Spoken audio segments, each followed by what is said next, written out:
गोर लगै छी अपने सबके मिथिला संस्कार पर स्वागत करै छी। एकटा छठि माता के गीत दै छी, चैती छठि के से सुनू।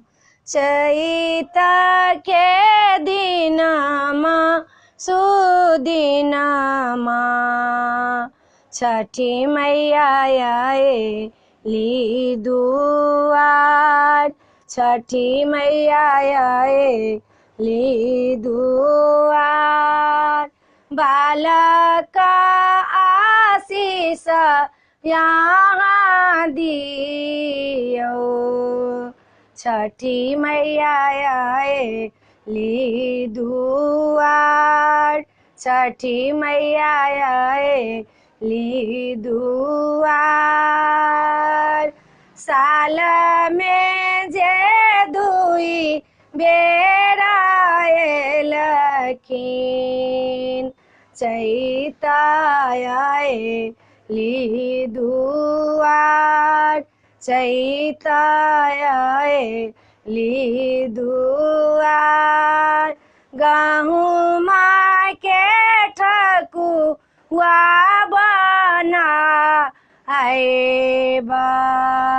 ओइमे भूसा बासा जाएब, ओइमे भूसा बासा जाएब।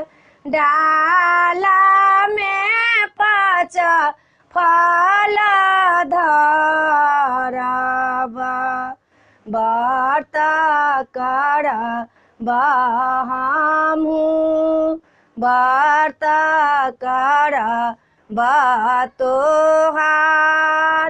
नेबो नारंगी और नारियल, व्रत करबा तोहार, व्रत करबा तोहार। भाई भतीजा सोहागिना, आशीष दियो ने हमार, आशीष दियो ने हमार।